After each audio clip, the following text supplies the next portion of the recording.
แม่แล้วหนูบ่ใช่กระตุกเอาลูกพาอ้ายบ่เป็นหยังไปกวด2 บอลโดยแล้วหมอเพิ่นว่าได้ผ่าตัดเอาแล้วบ่เห็นเนาะข่าวยอกกับข่าวดีโดยบ่ได้ผ่าเด้อโดยไปกวดแล้วบ่เจอหยังโดยสาธุนำเฮายังว่าบุญมีหินลงคลองอย่าลูกแม่อุ่นหั่นแหละบ่ว่าแบบว่า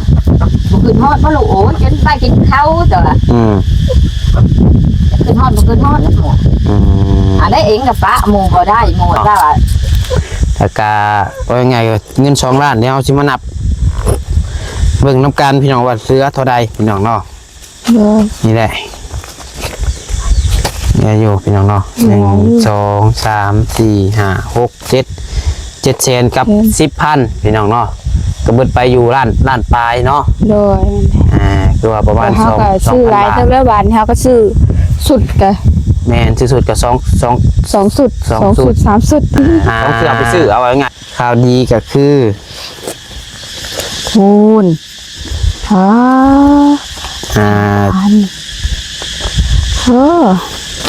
่าไหร่3,000 บาทเพียงเนาะเป็นเงินของทางผู้ใหญ่จาก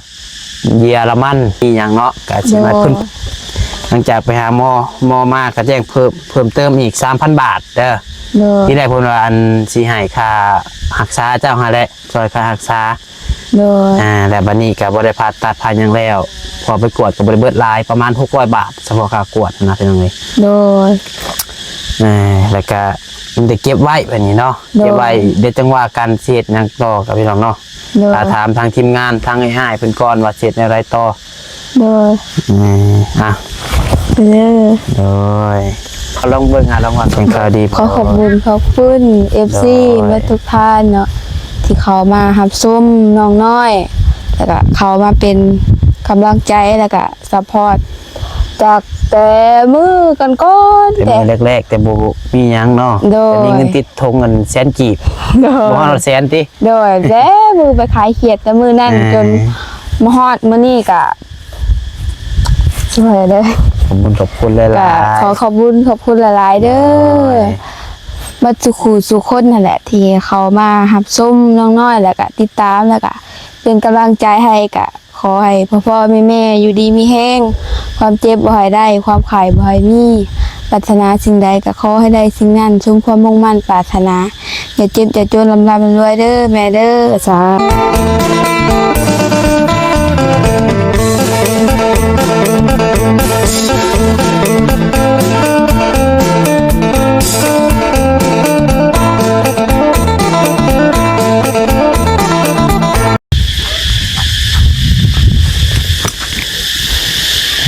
มาพี่น้องมาโอ้ก็ตีแต่ว่าบ่เศร้าพี่น้องเนาะไปเอาม่วงมากินสมมากินเหนี่ยงพี่น้องเลย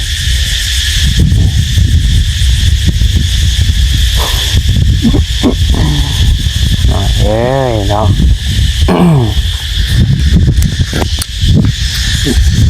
งัวอะไรดักงัวอะไรดักงัวอะไรดักงัวส้นนะฮะ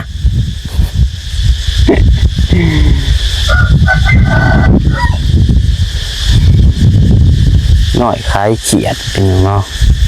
โอ้ยยังคึงแท้นี่สวัสดีเด้อเลยล่างก่อนบ่โย่กินได้นานแล้วเอ้ยฮะมา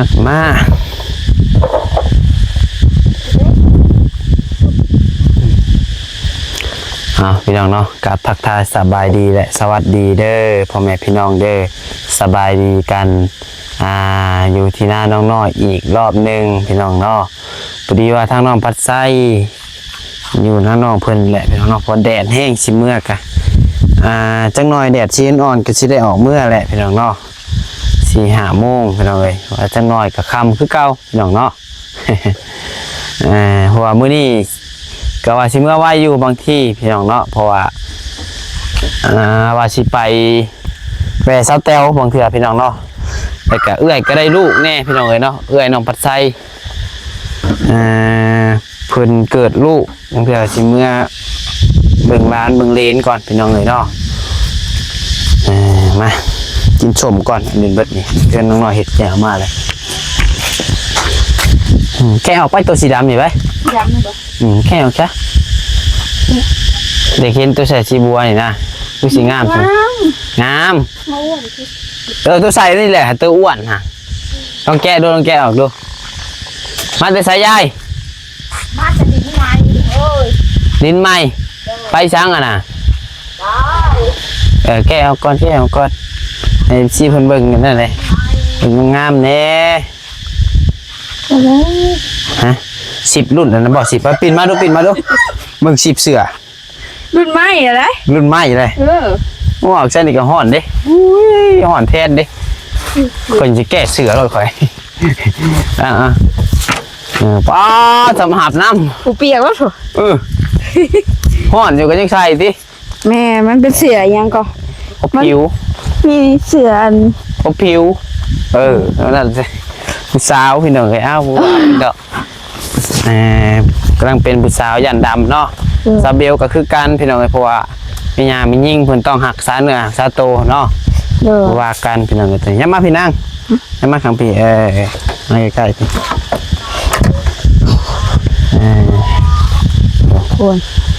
มาพี่แม่ยายพูดแล้วว่าผลตรวจลูกเป็นจังไดนี่มาถามมึงดูเป็นจังไดนี่ผ่าตัดได้นี่ผ่าตัดบอกคือแนวใดมาถามดูข่าวดีคือข่าวให้นี่มาพี่มาดิมันก็เป็นสีนึง เป็นยัง นี่ดิ ใส่เสื้อนะสบายดีเด้อเอา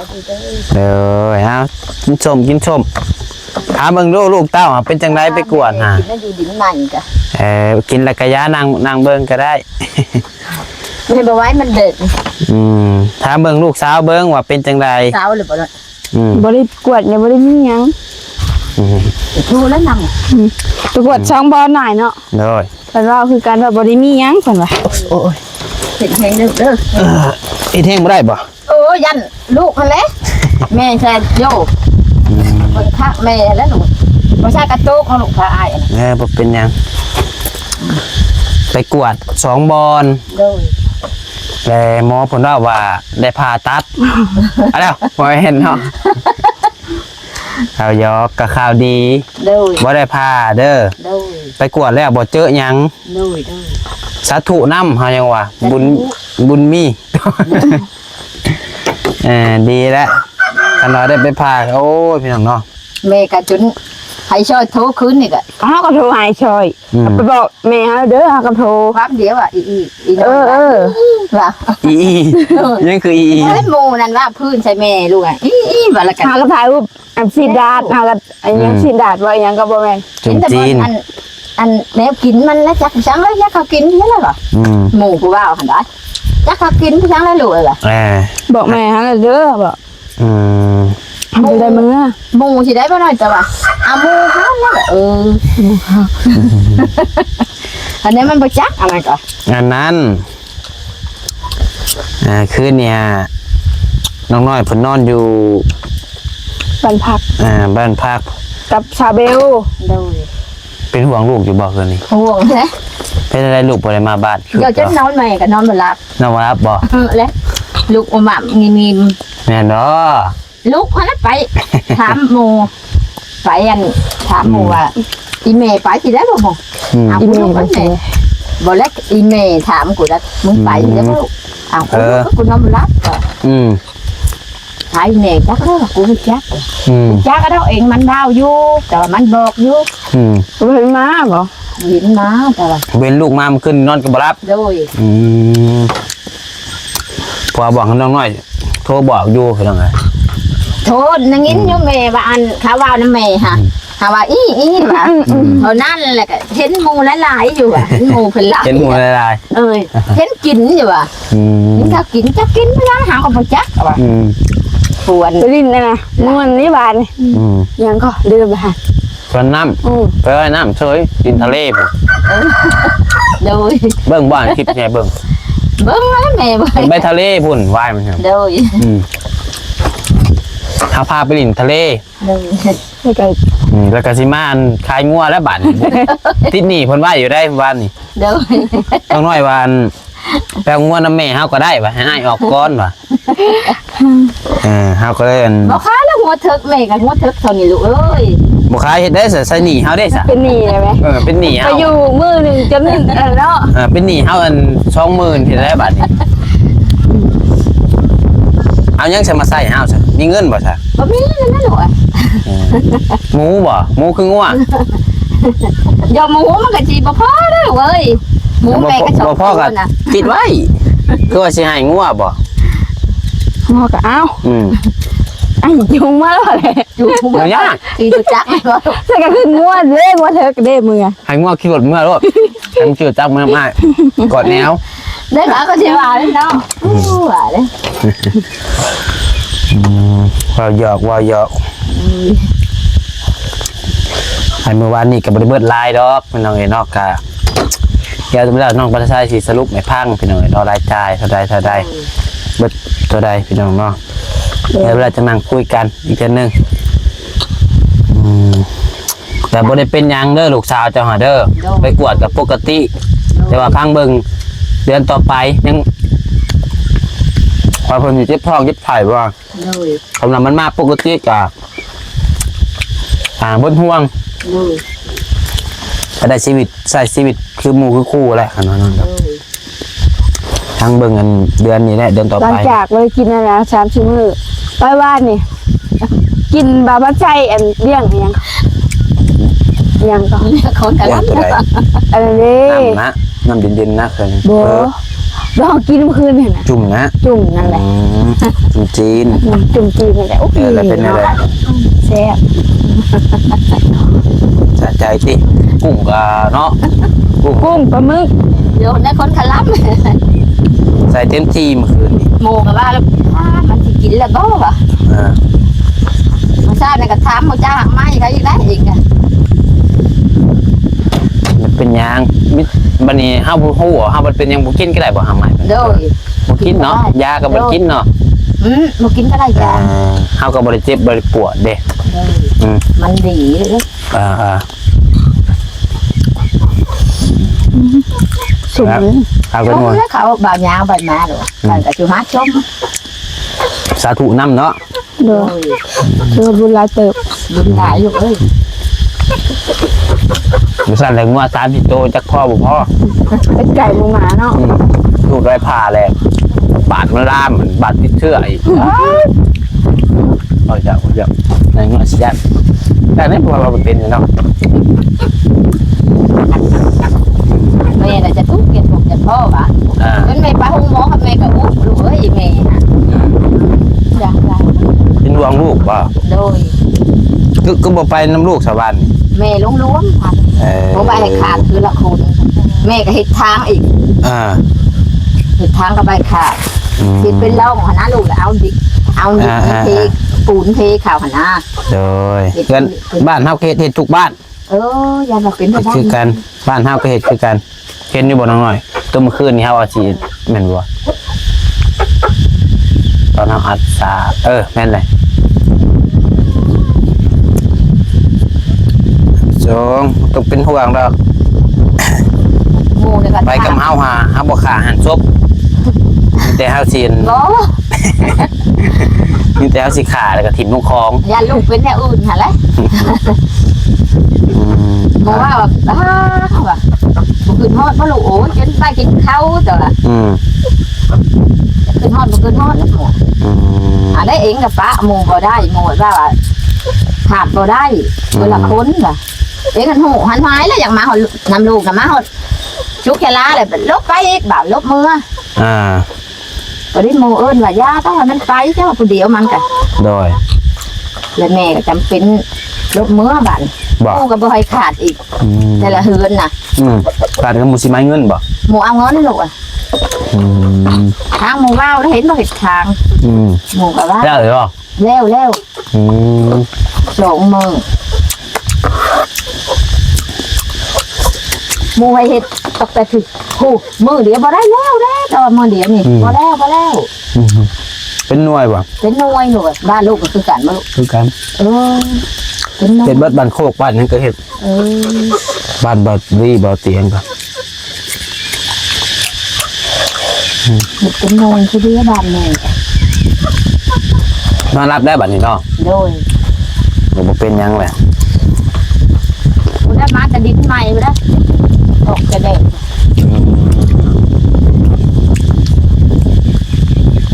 เห็นฮอดจำติว่าอยู่นำให้เบาอิ่วเบานับแม่นำหาลูกชายจะนำหากินนี่บ่เห็น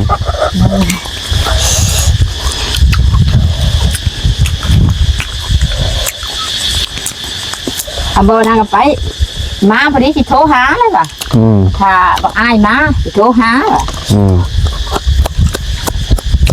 แล้วถามอีช่อยก็ไปหน้าไปหลังเพียงฝากบุ้ยสิชุบ เรามีชอบ คนที่อาย คนหลังอายดูฝากบุ้ยเขาสิชุบเห็นคนนี่ก็แบบหนาวเลยแล้วเสือไปสลักไปหลังคางคนที่อาย ไปถามกับบ่มืออยู่กูมันฝากความเดียวนะล่ะ เลยเป็นได้เมื่อหูว่าลูกสาวบ่เป็นหยังแต่บัดนี้ความรู้สึกอะไร เอ้าแม่ก็ดีใจนำ มีการย่ำ โดย กับเนาะ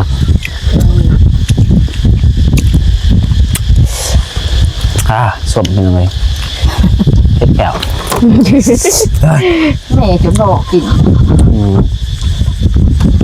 ที่แต่บ่เศร้าแล้วเนาะใส่เบิดอิหยังก็ดี ว้าวแล้ว เปี้ย เพิ่งเติบมันได้กินนี่มันกินตาย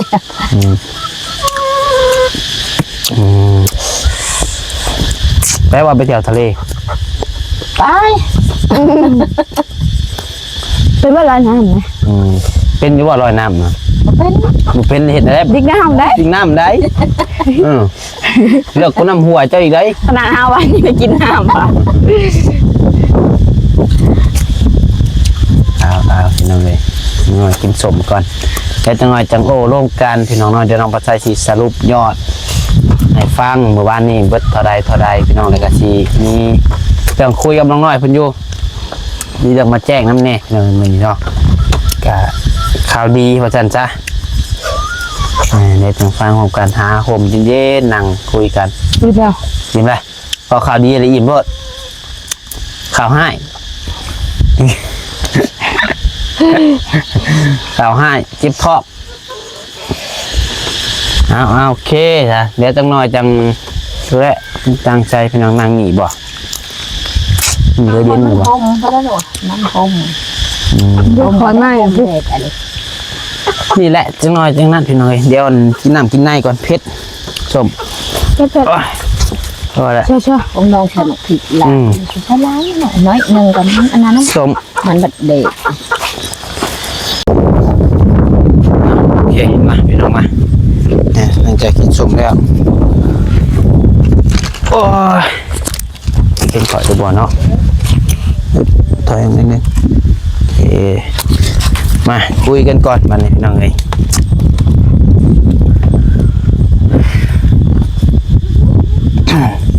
เอาหลังจากที่เอาเมื่อวานนี้เราไปหาหมอเนาะก็ไปกวดช่องบอลพี่น้องเอ้ย โดย แต่กะพาน้องเพิ่นไปลินสวนน้ำสวนชุกพี่น้องเนาะ โดย แต่กะ ซื้อ ซื้อเครื่องซื้อของนำเนี่ยเมื่อวานนี่ลืม ตอนไปซื้อเครื่องอยู่ตลาดฮะดิถ่ายคลิปไว้ครั้งแน่ผมลืมตัดใส่โอ้ยวะไปตัดตอนเอาไปลินน้ำใส่เลยพี่น้องเอ้ย โดย เอ้ยว่ะกะซื้อเครื่องกะมาลิกมาหน่อยน้ำเนาะกะค่าเขานั่นนี่พี่น้องเอ้ยคืออัน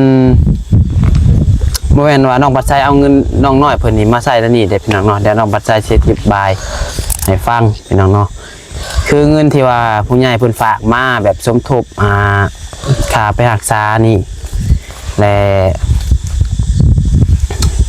ว่าได้พี่น้องโตไอ้ฝากมาตอนเป็นเงินกีบ2 ล้านเนาะ โดย แล้วก็เมลัดอีกล้านหนึง โดย แต่ตัวเงินเมลัดนี่ไอ้แรกเป็นเงินบาทแล้วไอ้แรกเป็นเงินบาทล้านหนึงนี่ได้อยู่ประมาณ1,400 1,500พี่น้องเพราะว่าเฮาการเฮาเอากีบไปซื้อบาทแล้วมันสิแพงกว่า โดย มันสิแพงว่าซั่นจ้ะแต่ แต่เงินหันยังเหลือ2 ล้านพี่น้องเนาะเงินเฉพาะเงินกีบเพราะว่าที่แรกคือว่าสิได้อันไปไทยเด้แล้วเลยว่าแลกเงินบาทไว้พี่น้องเนาะ เลย แต่วันนี้บ่ได้ไปไทยแล้วก็เมื่อวานนี้ไปตรวจพี่น้องเนาะกะเงิน2 ล้านนี่แหละพี่น้องเงินกีบ2 ล้านนี่น้องปัดไทยกะจกใส่จ่ายให้น้องน้อยเพิ่นค่าไปเอ็กโกแล้วก็ค่านั่นค่านี่มาหยิบมาย่อยให้แหละพี่น้องเนาะเฉพาะของน้องน้อยเองเลยพี่น้องเนาะคือน้องปัดไทยค่าน้ำมูกน้ำมันน้องปัดไทยบ่ได้ไล่เอาแล้วก็คือกับข้าวกับน้ำตัวเลี้ยงจอกเลี้ยงจุ่มนะกะน้องบ่แม่นเงินผู้ใหญ่เป็นเงินน้องปัดไทยเองพี่น้องเนาะเงินส่วนตัวเป็นเงินส่วนตัวเองตัวนั้นให้เลี้ยงเจ้าตอนหับเจ้าว่าซั่นซะก็ซื้อกับข้าวกับน้ำไปกินอยู่สุรินทร์กับเงินอ้ายอันนี้ชี้แจงให้ฟังก่อนพี่น้องเนาะแล้วก็ว่ายังไงเงิน2 ล้านเดี๋ยวเราสิมานับเบิ่งน้ำกันพี่น้องว่าเสือเท่าใดพี่น้องเนาะนี่แหละเนี่ยอยู่พี่น้องเนาะ1 2 3 4 5 6 7แสนกับ10,000พี่น้องเนาะก็เบิดไปอยู่ล้านปลายเนาะโดยคือว่าประมาณ2,000 บาทซื้อหลายเท่าไรบาทเฮาก็ซื้อสุดกะแม่นซื้อสุดก็2 สุด3สุด2เทื่อไปซื้อเอาง่ายๆก็ตอนไปหลินน้ำมาซื้อเทื่อนึงเลยแต่ก็ตอนสินอนอีกก็ไปซื้ออีกเทื่อนึงแต่เป็นเงินตัว2 ล้านนี่แหละพี่น้องไปซื้อนี่เลยนี่อธิบายให้ฟังพี่น้องเนาะจอยเดียวมันสิมีดอกพี่น้องบางคนเพิ่นบ่เข้าใจนะจอยเพิ่นสิมาว่าใส่ว่าน้องปัดไส้นี่กินเงินน้องน้อยจังซั่นจังซี่คืออันเพิ่นว่าใส่น้องปัดไส้ตอนช่วงน้องใส่ผ้าแหละว่าน้องปัดไส้อันแม่นอยากได้เงินน้องใส่ผ้าบ่ตอนนั้นเด้พี่น้องเอ้ยเงิน10,000นั่นแหละแต่ว่าบ่มันประเด็นนี้พี่น้องเอ้ยคือน้องปัดไส้ก็คือว่าพี่น้องเอ้ย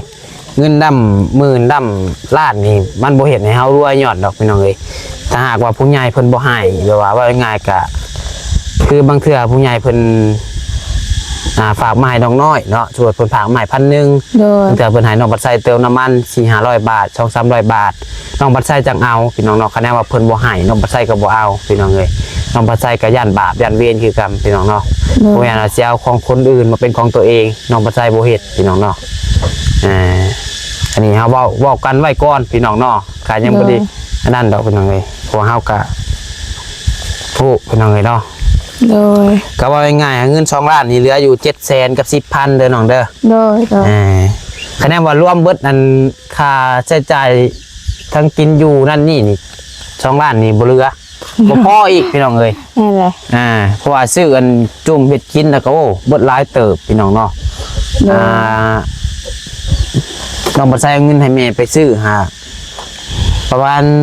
เบิดประมาณ 4-5 แสนนี่แหละพี่น้องเอ้ยเนาะเพื่ออะไรก็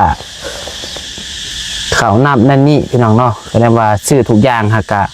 เยอะหลายกูนี่เพราะว่าข่าวน้ำน้องเพิ่นกะนับตั้งแต่ไปกะน้องบัดใจกับไปกินอยู่ห้านอ้ายเนาะก็บ่ได้ให้เพิ่นซื้อให้ยังน้ำในก็บ่ได้ให้ซื้อพี่น้องเอ้ยเอาก็มีแต่ว่าเรื่องนี้กะจบไปพี่น้องเนาะเข้าใจบ่เข้าใจอยู่บ่อยว่าเข้าใจแล้วบ่คำว่าบ่เข้าใจตัวใดแหละถามเด้อให้ถามมาตรงๆแปลว่าคำว่าเข้าใจตัวนี้แล้วก็ถามกันมันจังสิบ่มีจังอันเว้าพื้นกันบ่ได้บัดหลังไปเด้อคันว่าเข้าใจตัวใดก็ให้ถามหั่นน่ะคือเรื่องเงินเรื่องคำนี่น้องบ่ใส่ก็อยากให้มันละเอียดพี่น้องเนาะมันผิดกันย้อนได้พี่น้องเอ้ยเนาะบ่แม่นว่าของหินขนาดครอบครัวกันเองครอบญาติพี่น้องกันแท้ๆนี่ก็ยังผิดกันขากันย้อนเงินย้อนคำพี่น้องมันคมว่าสั่นซะเงินคำนี่แล้วก็มีข่าวดีสิมาแจ้งนี่ตัวนี้เดี๋ยวไว้ก่อนเด้อ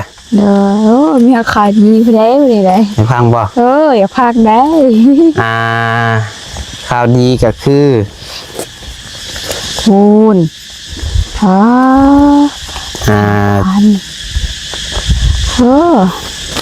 ่าไร3,000 บาทเพียงเนาะเป็นเงินของทางผู้ใหญ่จากเยอรมันเพิ่นฝากมาตั้งแต่นี่อะไรบ่มือประตูนมาพุ่นเด้เมื่อนั่นแหละประมาณ2-3 มื้อก่อน โดย เพราะว่าสิแจ้งมื้อซื่อนั่นก็มื้อวานนี้ก็ ไปลิ้นนะ บ่มีเวลาบ่มีโอกาสได้เหมาะสมหั่นน่ะพี่น้องเอ้ย โดย ทางอันแม่เพิ่นก็เห็นเพิ่นมาคอมเมนต์นำช่องน้องปัสไซอยู่คือว่าบ่เห็นแจ้งข่าวน้องเพิ่นก็ต้องขอโทษขออภัยนำเด้อแม่เด้อที่ว่าลูกแจ้งช้าหน่อยนึงเนาะว่ามันบ่มีโอกาสเหมาะสมหั่นแหละก็ลูกบ่โกงดอกเลยโกงพี่น้องเนาะก็สิมาแจ้งน้องเพิ่นตำลังเพราะว่าที่แรกว่าคะแนนว่าน้องเพิ่นได้ผ่าตัดก็สิแจ้งเพิ่นพี่น้องเนาะแต่ว่าก็ครับไปกวดมันก็บ่ได้มีหยังเนาะก็สิ โด มาย หลังจากไปหาหมอมาก็แจ้งเพิ่มเติมอีก 3,000 บาทเด้อ โดย ที่แรกเพิ่นว่าอันสิให้ค่ารักษาเจ้าหาแหละช่วยค่ารักษา โดย แต่บัดนี้ก็บ่ได้ผ่าตัดผ่าหยังแล้วพอไปกวดก็บ่ได้เบิดหลายประมาณ600 บาทเฉพาะค่ากวดนะพี่น้องเอ้ย โดย แล้วก็มันจะเก็บไว้แบบนี้เนาะ โดย เก็บไว้เดี๋ยวจังว่าการเสียดหยังต่อกับพี่น้องเนาะ โดย ถามทางทีมงานทางไอ้อ้ายเพิ่นก่อนว่าเสียดในไรต่อ โดย อ่ะ เด้อ โดยเป็นข่าวดีเพิ่มเติมอีก 3,000 บาทพี่น้องเนาะมีแต่ว่าให้เจ้าขอบบุญขอบคุณทางเมใจดีทางเยอรมันเด้อ โด เพิ่นบ่ ย ได้ประสงค์ออกนามเพิ่นบอกแต่ว่าเป็นใหญ่ใจดีทางเยอรมันสั่นซะ โดย โดย ขอบคุณแม่ใหญ่ใจดีจากใส่ก็เยอรมัน โดย เห็นบ่ เห็น ขอให้แม่อยู่ดีไม่แห้งความเจ็บไว้ได้ความไข่ไว้มีปรารถนาสิ่งใดขอให้ได้สิ่งนั้นทรงความมุ่งมั่นปรารถนาอย่าเก็บอย่าจนลำรวยๆเด้อแม่เด้อสาธุ ถูกเอาทางน้องปัดไส้ตั้งหน้าเป็นสะพานบุญในครั้งนี้ก็ต้องขอขอบคุณทางแม่หลายๆเด้อที่ไว้ในเสียใจให้ลูกเป็นสะพานบุญให้ครั้งแรกเนาะ โดย ก็ขอให้แม่อยู่ดีมีแฮงความเจ็บจะได้ความไข่อย่ามีปรารถนาสิ่งใดก็ขอให้ได้สิ่งนั้นจงความมุ่งมั่นปรารถนาจะเจ็บจะจนลำรวยๆขึ้นเหนือลงใต้ก็คอยตลอดปลอดภัยให้มีแต่ความสุขความเจริญพร้อมโดยครอบครัวเด้อแม่เด้อเฮ็ดธุรกิจการงานหยังก็ขอให้เจริญไปหน้าเรื่อยๆให้ซอยลูกหลานมาทางนี้ก็ขอให้กลับคืนไปหาทั้งแม่ร้อยเท่าพันเท่าแสนเท่าเด้อ สาธุ เพิ่นก็หายอ้ายเติมน้ำมันเพิ่นผากมาหา100 ยูโรน้องบ่ใช่ก็หาก็เคยได้รับจากเพิ่นผากมาแต่ทางเยอรมันมันเป็นเงินยูโรหาก็เคยได้ยินแล้วก็หาก็เคยได้รับพี่น้องเนาะ100มันได้อยู่ 3,000 กับ 600 บาท แต่ปลายมันน่ะเพิ่นให้น้องปัดไส้300ให้ซาเบล300 โดย แล้วให้เจ้ามา 3,000 เด้อ คือว่าเจะเสีย300บ่ 300ก็เอา นะแล้วให้อ้ายได้ 3,000 ได้ ให้อ้ายเลยได้ ได้เอา เขาแท้บ่ เอ๊ะ กาแล้วน้องพี่น้องเราพอเพิ่นให้เฮาสำนี้เฮาก็ดีใจแหละพี่น้องเนาะ โดย ก็ ได้ โอเคเดี๋ยวจะเก็บไว้ให้ โดย มีแต่ว่าประมาณนี้พี่น้องเนาะก็แจ้งบอกน้องเพิ่นเพิ่มเติม โดย เดี๋ยวเรื่องเงินส่วนนี้พี่น้องว่าเฮาจะไปเฮ็ดหยังต่อก็ถ้าติดตามเบิ่งครับปรึกษาหารือกันก่อนกับทางเขาไอรี่ไอตูนเพิ่นพี่น้องเนาะว่าสิซื้อรถซื้อล่างบ่คือว่าจังใดพี่น้องเนาะ โดย คือว่าสิเฮ็ดเรือนเฮ็ดซ่านกระถาพังพี่น้องเนาะว่าตอนนี้นี่ใจนี่อยากได้หยังสุด อยากได้รถ ๆนะ เพราะว่ามันคันถ้าว่าเฮาเฮ็ดเฮือนก็ มันก็ได้ย่างออกเลยแบบเที่ยวแบบตลอดเลยนะ อืม ทางรถก็สบายเฮามีเวียกอีกทางนี้ก็คือรถเมื่อสบาย ว่าไงก็สะดวกสบายอีกแบบหนึงเนาะมันก็ โดย ไปใส่มาใส่มันก็รวดเร็วทันใจเนาะ โดยแบบ แต่ ว่า สมมุติเรามีงานเร่งด่วนว่าสิง่ายก็ต้องน้อยเป็นไข้กลางค่ำกลางคืน โดย ถ้าสมมุติเรานอนอยู่หน้าวันนี้เป็นไข้แห้งเฮาขี่รถจักรตืด โยน เมื่อ แบบ แป๊บเดียว คือเฮาเจ็บเฮาเป็นบางช่วงนั่นแหละ เฮาจ้างหมู่เด้บัดนี่จ้างหมู่มันก็บ่หลายนี่แค่แน่เฮามีรถเองก็ อยากง่ายนำแหล้วเนาะ โดยนั่นแหละอยากอายหมู่นำ เออ นี่แค่แน่เฮามีรถเองแหละสบายตื่นไปเลย โดยแต่ก็อันนั้นคืออันตัวนี้นี่ก็ เป็นรวมๆกันหาตัวไอ้ว่ามื้อนั้นหาเกี่ยวกับบ่นิวถามหานะงบน้ำไม้หามีเท่าไรพุ่นน่ะไอ้ว่าอยู่ว่า14,500เนาะ โดย รวมทั้งตัวนี้ได้14,500เพราะว่าอ้ายยังบ่ได้แจ้งแต่ว่าอ้ายบอกเพิ่นก่อนหั่นน่ะ โดยได้ยินอยู่อ้ายว่าเข้าใจอยู่ โดยนายพูดว่าอันมื้อนั้นคือว่าแจ้งกันในคลิปเบานิวว่ามีอยู่14,000-15,000ว่ะแต่มาบอกอีก 3,000 เป็น17,000 18,000แต่บ่แม่นได้ โด เนาะ ยโดย คือตัวนี้หาน้องบัดไซอ่ะเพิ่นพากมาแล้วแต่น้องบัดไซยังบ่ทันได้แจ้งและน้องบัดไซหา โดย รวมว่าได้นี่แหละพี่น้องแล้วก็บอกเพิ่นไปว่าตอนนี้นี่งบมีซำนี้หั่น โด น่ะ ย เพราะตอนนั้นหาแจ้งน้อยๆมีเท่าไหร่วะประมาณ 9,000 คือหมื่นบ่หรือว่า เท่าไหร่ก็10,000 หมื่นน้อยๆบ่หมื่นเอ็ดบ่ 12,000บ่ หมื่นเอ็ดหมื่นสองนี่แหละ โดย เนาะ ประมาณนี้ นั้น แหละโดย อ่า รุ่นเติบแล้ว2-3มื้อ โดยมีแต่ว่าเดี๋ยวอะไรก็จังหวะกันเนาะบ่มีหยังคาใจแล้วว่า บ่มีเข้าใจไว้แล้ว โอเคเนาะ โดย ถ้ามีก็ให้ถามเคยเว้าหาแหละก็ โดย อืมเชื่อใจอ้ายอยู่บ่ เสียใจอยู่นะเสีย ท่านว่าเนาะเอาซะมีแต่ว่าสิได้ล่ำลาแหละพี่น้องคลิปนี้ก็น้องบัดไซก็สิขอเดินทางกลับบ้านก่อนบัดนี้พี่น้องเนาะว่าบ่อยากมาค่ำแน่ว่ามีเวียกคือเว้าหาแหละเพื่อนก็ได้ลูกแน่ โดย ผู้อะไรเด้ผู้น้องสาวผู้อันพาจะไปกวดบ้านนี่แหละน้องลาว เอ้ยอ้ายบ่แม่นบ่ เป็นเอื้อยกับว่าแม่นแบบว่าลูกป้าลูกลุง โดย เพิ่นก็พาน้องไปกวดนั่นแหละไปอุดโกว่าวันนี้เป็นทานหมอในหั่นขณะเป็นหยังในเมื่อหน้ามื้อไหนก็ให้เพิ่นพาไปก็ได้พี่น้องเนาะเพราะว่าเพิ่นเฮ็ดเวียกประจำอยู่หั่น โดย โอเคซะเด้อมีแต่ว่ามีหยังสิเว้ากับ FC บ่ผู้ที่เพิ่นเบิ่งเจ้าอยู่นี่แล้วก็เป็นกำลังใจให้คำแนะนำมาได้หลายอย่างนั่นแหละพี่น้องเนาะ จักเชื่อเลย นะ เชื่อ ครับก็แล้วแต่ตัวอยากเว้าหยังบ่ แก บ่มีแล้วก็ยากก็บ่เป็นหยัง โดย บ่มีเนาะมีอะไรสิจบคลิปได้บัดนี้บ่มีลิ บ่มียังว่าอยู่แต่ละอัน ทักอายอยู่ได้นะ บ่มี ก็เว้าไปแหละขอบคุณเพิ่นที่ว่าให้คำแนะนำเฮาแล้วก็เป็นกำลังใจให้เฮามาโดยตลอดให้คำปรึกษาตั้งแต่ตอนจะเจ็บจะเป็นแรกๆก็คันบ่มี FC นี่ก็บ่มีเลยบ่มีเจ้าในมือนี่ได โดยนั่นแหละ ที่เพราะว่าคันบ่มี FC คอยซัพพอร์ตคอยให้กำลังใจกับน้องน้อยก็คือสิบ่มาฮอดจุดนี้พี่น้องเนาะ โดย นับแต่กอกน้ำนับแต่น้ำบาดาลเพื่อนยกเพื่อนยกซ่าน ห้องนั้น ก็ย้อนได้ย้อน FC ไหลมีแต่ว่าเราโลดอะไรอย่างเงี้ย จักสิว่าอะไร เอาไว้บอกที่นี่แหละ ว่าอยู่แต่ละอัน ลองว่าลองเบิ่งลองว่าลองเบิ่ง ขอขอบคุณ FC แม่ทุกท่านเนาะที่เขามารับชมน้องน้อยแล้วก็เขามาเป็นกำลังใจแล้วก็ซัพพอร์ต